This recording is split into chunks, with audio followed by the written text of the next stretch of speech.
She was a slave who scrubbed his floors, until the king saw the forbidden mark glowing on her skin. Their fated bond ignited a revolution that shattered a kingdom. Now, hunted and exiled in the frozen wilds, Rhea and Kaelen face a darker truth. The bond that saved them may be the very thing that destroys them. The hunt has only just begun. Kindly hit the like and subscribe button as we dive into the part 2 of this story. The world outside the mountain pass was a blur of white and wind. Kaelen's arm was iron around Rhea's waist as they ran, his boots pounding against frozen earth, his breath ragged in her ear. Behind them, the distant roar of the collapsing palace echoed like a dying god, and somewhere in that chaos, the Inquisitor's howl of rage cut through the night. They didn't stop until the trees swallowed them whole. The frozen wilds were a graveyard of ice and silence. Kaelen found a cave carved into the belly of a granite cliff, its entrance hidden by a curtain of frozen moss. He pulled Rhea inside, and the moment the cold stone surrounded them, his legs gave out. He collapsed against the wall, his chest heaving, his hands trembling as he stared at them, still faintly glowing with the residue of her light. "I felt it," he whispered, his voice cracked and raw. "I felt everything you've ever suffered. Every lash. Every hungry night. Every time you thought you'd die alone in the dark." Rhea knelt beside him, her own hands shaking. "And I felt you. The boy who learned to stop crying because tears earned beatings. The man who killed his first rival at 14 and vomited in the snow afterward." Their eyes met, and the weight of the linking settled between them like a third presence. They weren't just connected. They were exposed. Stripped bare of every defense, Kaelen reached for her, his fingers grazing her jaw. "I don't know how to be gentle with this. With you." "Then don't be," she whispered, and kissed him like the world was ending, because it was. 3 weeks bled into the snow. Rhea woke to the sound of wind howling through the cave mouth, a mournful, hollow sound that made her bones ache. She reached for Kaelen's warmth beside her and found only cold stone. Her eyes snapped open. The furs they'd scavenged from an abandoned trapper's hut were thrown aside, and in the dim pre-dawn light, she saw the shredded remains of his shirt, the leather trousers torn at the seams. Blood dotted the snow just outside the entrance. Dark. Fresh. Her heart slammed against her ribs. She scrambled to her feet, the cold biting through her thin tunic, and pressed her palm to her collarbone. The mark pulsed once, weak and sluggish, and she felt it, the golden thread of their bond, stretched taut and trembling, leading deeper into the forest. She ran. The trees were skeletal fingers clawing at a gray sky. Her breath came in sharp, visible bursts, and her boots crunched through the crust of snow, each step sinking deeper than the last. The thread pulled her forward, a relentless tug in the center of her chest, and she followed it blindly until the forest opened into a clearing. Kaelen stood in the center, but he wasn't a man. The wolf was massive, larger than any beast she'd seen in the palace kennels. His fur was black as a starless night, his shoulders broad enough to break a horse's spine. But it was his eyes that froze her in place, empty, molten gold, devoid of recognition. His muzzle was stained red, and at his feet lay the carcass of a deer, its throat torn open. He turned toward her, and the growl that rumbled from his chest was the sound of mountains grinding together. Rhea's instincts screamed at her to run, but she didn't move. She took a step forward instead, her bare feet sinking into the snow, and the wolf's ears flattened against his skull. His haunches coiled, muscles bunching beneath the fur. "Kaelen," she said, her voice steady despite the terror clawing at her throat. He lunged. The force of him knocked the air from her lungs, his massive paws slamming into her shoulders, driving her down into the snow. His jaws snapped inches from her face, saliva dripping onto her cheek, and she could feel the furnace heat of his breath. But she didn't scream.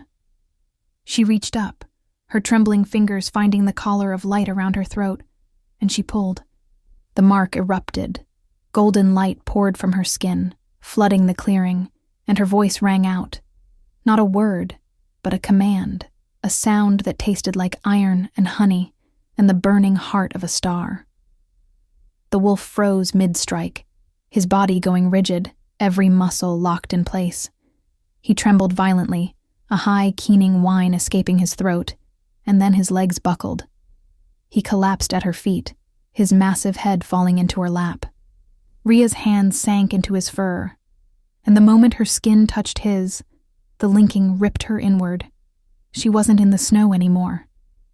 She was drowning in an ocean of shadow and teeth.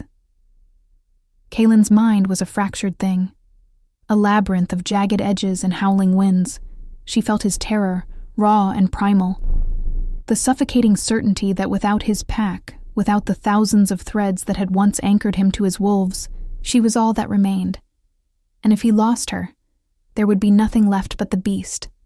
But there was something else. A whisper, slick and seductive, coiling through the dark like smoke. Let go. Stop fighting. The pain ends if you just let the animal take over. Rhea's breath hitched. It wasn't just his wolf speaking. It was something external, something invasive, threading through the cracks of his isolation. The Inquisitor. He wasn't just hunting them. He was weaponizing Kaelen's solitude, feeding the wolf's hunger, turning the bond into a noose. She pulled herself free of the vision, gasping, and looked down at the wolf in her arms. His eyes were closed now, his breathing shallow, and she felt the weight of the truth settle over her like a shroud. Every time she pulled him back, she felt the darkness reaching for her too. Rhea spent the next 3 days watching Kaelen sleep. He'd shifted back into his human form sometime during the night, his body curled around hers like he was trying to shelter her from the cold. But even in sleep, his face was tight with pain, his jaw clenched, his fingers twitching against her hip. The linking was a double-edged blade. She could feel the frayed edges of his mind, the places where the wolf was gnawing through the tether of his humanity. They needed more than shelter. They needed answers. On the 4th morning, Rhea left him sleeping and ventured deeper into the forest. The snow had eased, leaving behind a brittle, crystalline silence. She followed a frozen stream until she saw it. A structure half buried in ice, its stone archway carved with symbols that made her mark burn beneath her skin. A starborn temple.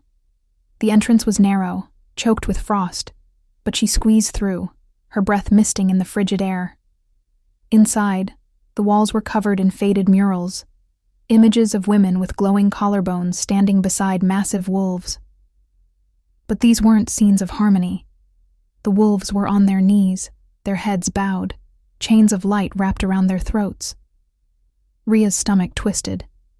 She moved deeper, her fingers trailing along the stone, until she reached the center chamber. An altar stood in the middle, its surface cracked and stained, and atop it lay a single perfectly preserved crystal. It pulsed with a faint golden light. The moment her fingers brushed it, the world shattered. She was no longer in the temple. She stood in a grand hall, warmer and alive, filled with the scent of burning cedar and iron. A woman stood before a throne, her back to Rhea, but even from behind, the resemblance was undeniable. The same dark hair, the same slender build, the same mark glowing on her collarbone. The first star-born queen. Beside her stood a wolf, massive and silver-furred, his eyes glowing with an intelligence that was almost human. He watched the queen with a devotion that bordered on worship, but there was something wrong in the way he moved. Stiff, mechanical, like a puppet on strings. The queen turned, and Rhea saw her face. It was like looking into a mirror distorted by time. The woman's eyes were cold, calculating, and when she raised her hand, light poured from her mark and coiled around the wolf's throat like a noose. "You hunted us," the queen said, her voice soft and venomous. "You slaughtered our children, burned our temples, drove us to the edge of extinction. So I gave you a gift, a bond you cannot break, a leash disguised as love. You will protect us now. You will obey." The wolf's eyes flickered, and for a moment, Rhea saw the man beneath. A king, proud and fierce, his will being crushed beneath the weight of the light. The queen leaned close, her lips brushing his fur. "We were never your salvation. We were your reckoning." The vision collapsed. Rhea gasped, her knees hitting the stone floor of the temple. Her hands were shaking, her mark burning so hot it felt like her skin was splitting open. She pressed her palm to her collarbone, trying to smother the light, but it only pulsed brighter, faster, matching the frantic rhythm of her heart. "Rhea," she spun. Kaelen stood in the doorway, his chest bare, his eyes flickering between blue and gold. He looked at the altar, at the crystal still glowing faintly in her hand, and his expression darkened. "What did you see?" She couldn't answer. The words stuck in her throat, tangled with the image of that wolf on his knees, his will broken by a woman who looked like her. Rhea. His voice was sharper now, edged with something that sounded like fear. "What did you see?" "The bond," she whispered, and the words tasted like ash. "It's not sacred. It's a chain. The Starborn created it to control you, to enslave your kind the way you enslaved mine." The silence that followed was suffocating. Kaelen stared at her, his jaw working, and then he laughed, a harsh, bitter sound that echoed off the stone. "So that's it then? You think I'm your puppet? That everything I feel is just some ancient curse forcing me to kneel? I don't know." Rhea's voice cracked, and she took a step back, pressing herself against the altar. "I don't know what's real anymore. What if I'm doing to you what your kingdom did to me? What if I'm the monster now?" She tried to pull away, to put space between them. But the moment she did, Kaelen's wolf surged. His eyes flooded gold, and he moved faster than she could track, his hand locking around her wrist. The grip wasn't cruel, but it was unyielding, desperate. "Don't you dare!" he snarled, his voice fractured, half human, half beast. "Don't you dare turn this into something it's not. Let me go." "No." He pulled her closer, his other hand cupping her face, forcing her to meet his eyes. "I chose you, Rhea. Before the bond snapped into place, before the mark glowed, before any of this hell started, I chose you.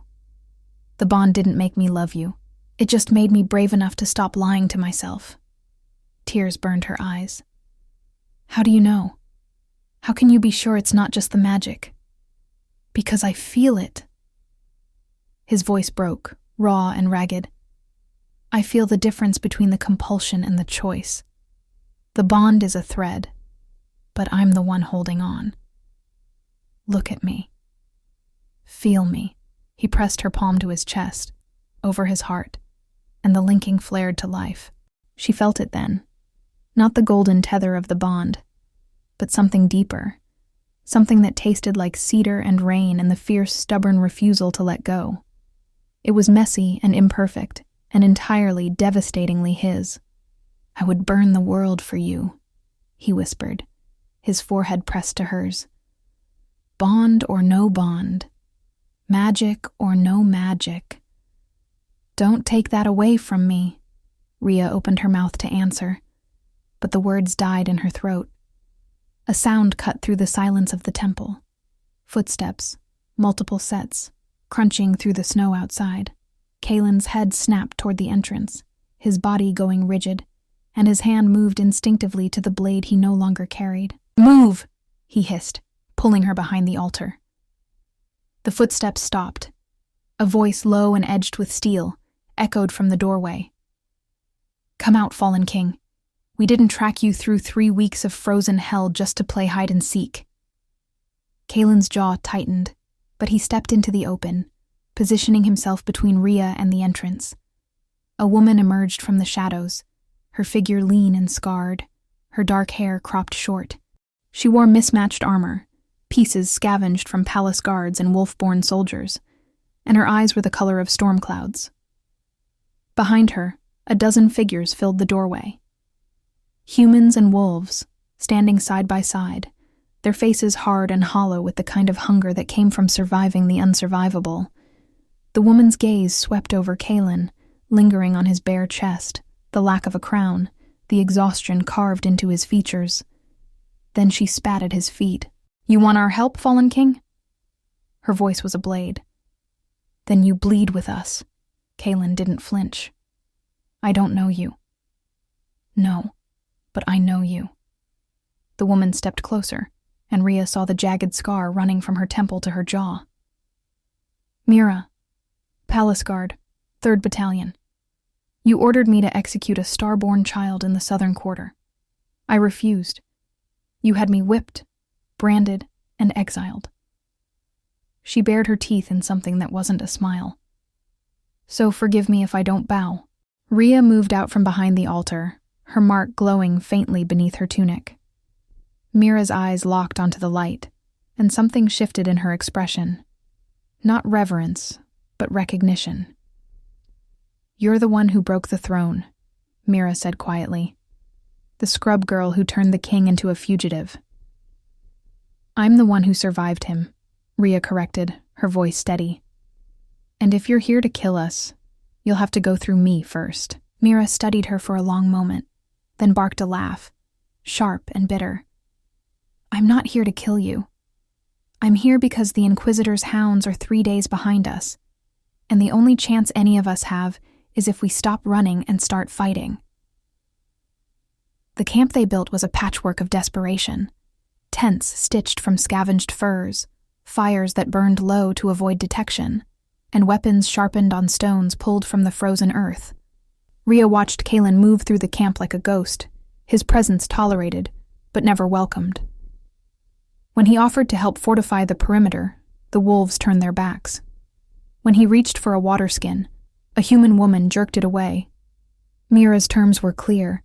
Kaelen would train with them, bleed with them, and earn every scrap of trust he'd shattered. Rhea found herself swept into the current of it. Mira handed her a dulled blade and dragged her into the center of the camp. "Starborn magic is pretty," Mira said, circling her like a predator. "But pretty doesn't keep you alive when someone's got a knife to your throat. Show me what you can do." Rhea's mark flared instinctively, light spilling from her collarbone, but Mira didn't flinch. She lunged, and Rhea barely twisted away in time, the blade slicing through the air where her ribs had been. "Too slow," Mira snapped. "Again!" The training was brutal. Mira didn't pull her strikes, didn't soften her words, and by the time the sun set, Rhea's arms were shaking, her knees scraped raw from the frozen ground. But something inside her had shifted. The light wasn't just a shield anymore. It was a weapon. She learned to shape it, to twist it into blades that sang through the air, to harden it into armor that turned steel aside. That night, she sat by the fire with Mira and a handful of others, their laughter cutting through the cold. Someone passed her a flask of something sharp and burning, and she drank, coughing, grinning despite herself. Mira clapped her on the back, her scarred face softening for the first time. "You'll do, scrub girl. You'll do." Across the camp, Kaelen stood in the shadows, watching. The jealousy that tore through him wasn't the sharp, possessive kind. It was deeper, colder, a gnawing certainty that he was watching her become someone who didn't need him anymore. She was laughing, free, surrounded by people who saw her as Rhea, not his mate, not his secret. What if this was where she belonged? What if he was just the broken king who'd dragged her into his ruin?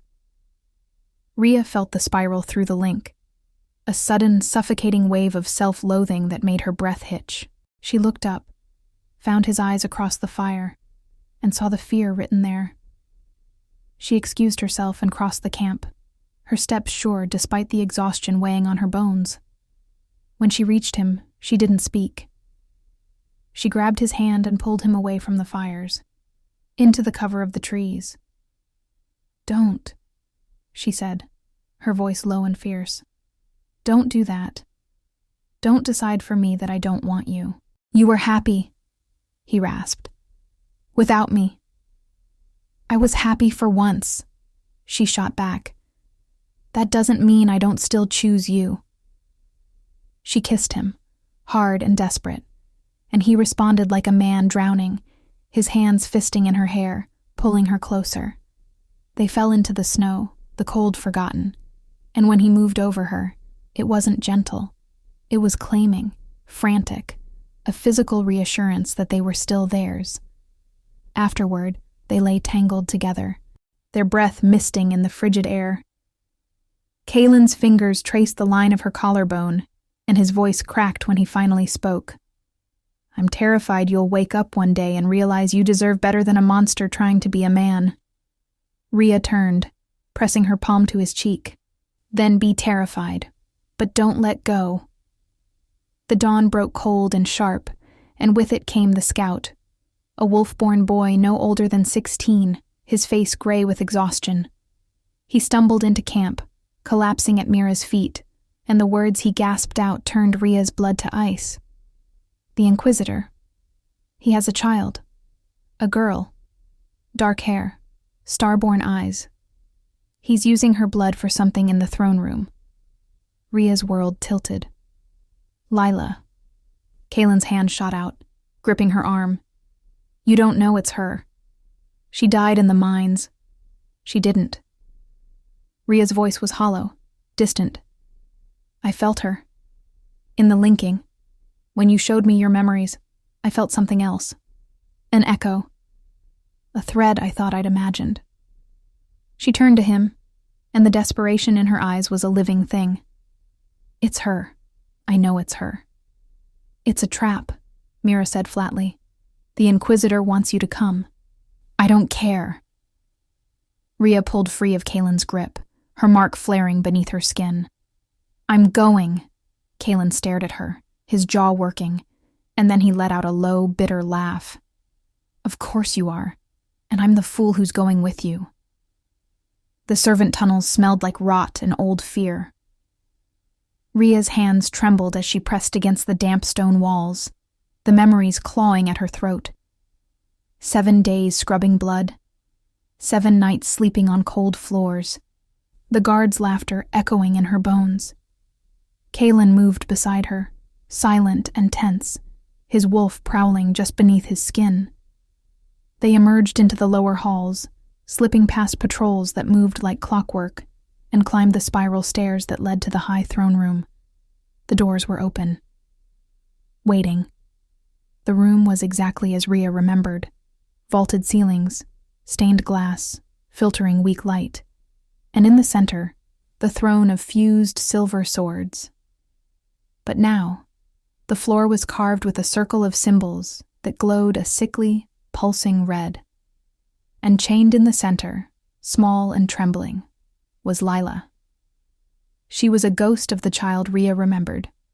Hollow-cheeked, her wrists raw from the iron, her eyes wide and glassy with terror.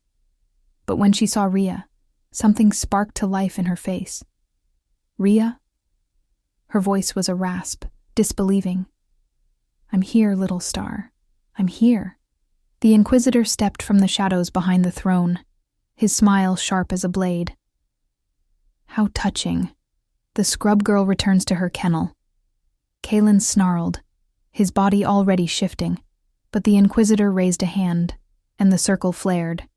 Lila screamed, her blood seeping into the carved grooves, and Rhea felt it, a wrenching, agonizing pull, as the bond between her and Kaelen began to fray.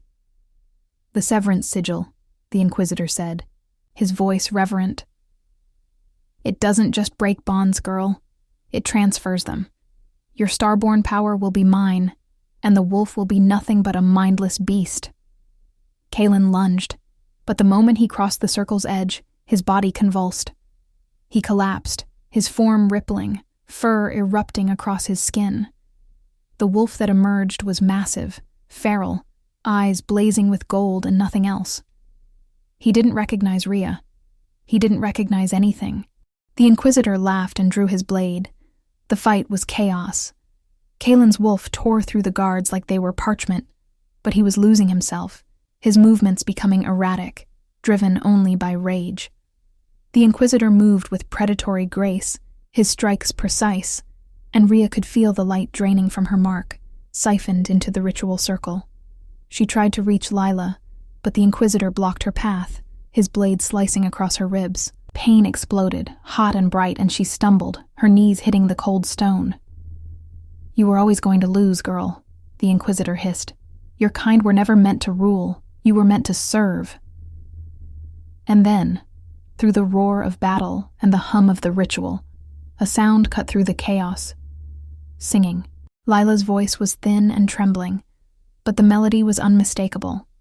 A lullaby Rhea had sung to her in the dark of the mines, when the cold was too much and the fear too sharp. It was a song about stars that never went out, about light that endured. Kaelen's wolf froze mid-lunge, his ears swiveling toward the sound. His body shook, a whine escaping his throat. Rhea felt it then, the truth settling into her bones like the first breath after drowning. Starborn power wasn't about control. It wasn't about dominance or chains or making others kneel. It was about connection, about giving, not taking. She stopped fighting the drain. She let the light pour out of her, but she didn't let the Inquisitor have it. She poured it into Kaelen, into Lila, into the terrified guards frozen at the edges of the room. She felt the forced pack bonds that had shackled the wolves for centuries. Bonds built on fear and submission, and she shattered them, not to enslave, but to free. The Inquisitor's eyes went wide. No. The ritual circle exploded. The stolen power he'd been siphoning turned on him, flooding his body with a light too pure, too vast. He screamed, his flesh burning from the inside out, and then there was nothing but ash. The silence that followed was deafening. Rhea crawled to Lila, her hands shaking as she broke the chains. The girl collapsed into her arms, sobbing, and Rhea held her, pressing her face into her sister's hair. Across the room, Kaelen shifted back, his body trembling, blood streaking his skin. He stared at Rhea, and the awe in his eyes was almost unbearable. She wasn't just his mate. She was something far greater. The days that followed were a blur of ash and rebuilding. The palace walls still stood, but they were scarred, blackened by the explosion of light that had consumed the Inquisitor. The old council had scattered like rats, and those who remained knelt not out of fear, but exhaustion. The revolution had bled everyone dry. Rhea stood in the ruins of the throne room. Lila's hand clutched tight in hers. Around them, survivors gathered, humans with hollow eyes and wolves with confusion etched into their faces. The forced pack bonds were gone, severed by the light, and for the first time in centuries, the wolves felt the absence like a phantom limb. Mira stood at the front of the crowd, her scarred face unreadable. What now, scrub girl? You broke the world. What do you build in its place? Rhea looked at the remnants of Kaelen's throne, the twisted silver swords that had once symbolized dominion.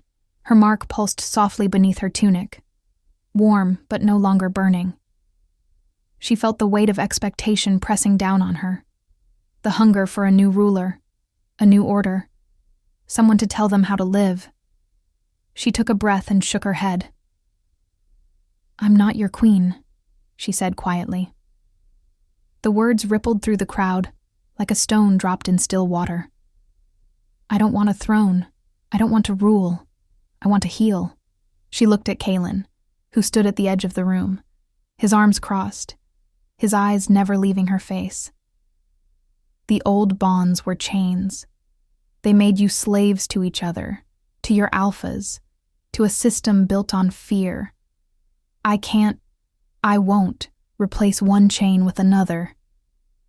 She stepped forward, her hand rising to her collarbone. The mark flared, and golden light spilled into the room, warm and steady. "I'm going to finish what I started. Every wolf in this kingdom will have a choice. No more forced bonds, no more compulsion. You'll be free." A murmur ran through the crowd. Some relieved, others terrified. A young wolf-born man near the back called out, his voice trembling. "But without the bonds, how do we know who we belong to? How do we find our mates?" Rhea smiled, sad and soft. "You choose, the way humans do, the way it was always meant to be." She closed her eyes and let the light flow. It poured out of her in waves, washing over every wolf in the room, in the city, in the kingdom. She felt the ancient magic of the Starborn, the threads that had been woven into the very fabric of their existence, and she unraveled them. Not to destroy, but to release. The cost hit her the moment it was done, the golden thread between her and Kaelen, the bond that had snapped into place that day in the throne room, the tether that had pulled them together through fire and blood, went slack. It didn't disappear, but it thinned, fraying at the edges, no longer absolute, no longer unbreakable. Kaelen gasped, his hand flying to his chest. The ache was immediate, visceral, like something vital had been carved out of him. He staggered, and Mira moved to catch him, but he shook her off, his eyes locked on Rhea. She was pale, trembling, her mark dimming until it was barely a flicker. Lila caught her as she swayed, and Rhea looked up, her eyes wide with terror. "Kaelen, her voice cracked. "I didn't mean to. I didn't know it would." He crossed the room in 3 strides and pulled her into his arms so hard it knocked the breath from her lungs. And then he laughed, a wild, ragged sound that was half sob, half relief. "Good," he said, his voice breaking. "Good." She pulled back, staring at him in disbelief. "Good? Kaelen, I broke us. The bond is fragile," he finished, his hands framing her face. "Maintained by choice, which means when I tell you I love you, you'll know it's real. Not magic, not destiny. Just me, choosing you. Every single God's damn day." Tears spilled down her cheeks, and he kissed them away, his forehead pressing to hers. Around them, the crowd began to disperse, murmuring, uncertain, but alive. Mira caught Rhea's eye and nodded once, a warrior's salute, before turning to help organize the rebuilding. Lila tugged on Rhea's sleeve. "Where will we go?" Rhea looked at Kaelen, and something settled between them, quiet and sure. "Everywhere," she said. "We'll go everywhere." They left at dawn, before the new leaders could ask them to stay, before the weight of expectation could settle back onto their shoulders. Rhea carried a pack with supplies, and Lila rode on Kaelen's shoulders, giggling as he growled playfully. The palace shrank behind them, and with it, the ghosts of who they'd been. The road stretched out, endless and uncertain. They walked through villages where humans and wolves were learning to live side by side, through forests where the old pack territories had dissolved into something new. Rhea used her light to heal the wounded, to soothe the frightened, and Kaelen used his strength to protect those who couldn't protect themselves. At night, when Lila slept between them, Rhea would reach for Kaelen's hand, and he would lace his fingers through hers. The golden thread was still there. Thinner, yes, but somehow more precious for its fragility. It required tending, required choice, required them to wake up every morning and decide to hold on. One evening, as the sun dipped below the horizon and painted the sky in shades of gold and crimson, Kaelen shifted into his wolf form.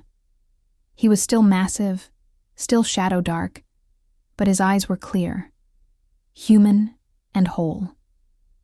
He ran alongside Rhea as she walked, Lila laughing on her hip, and the mark on her collarbone glowed softly in the twilight.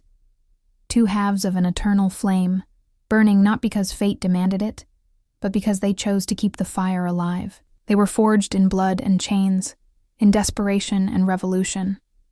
But they would be remembered for what they built in the ashes, a world where love was a choice, not a curse, and that was worth everything.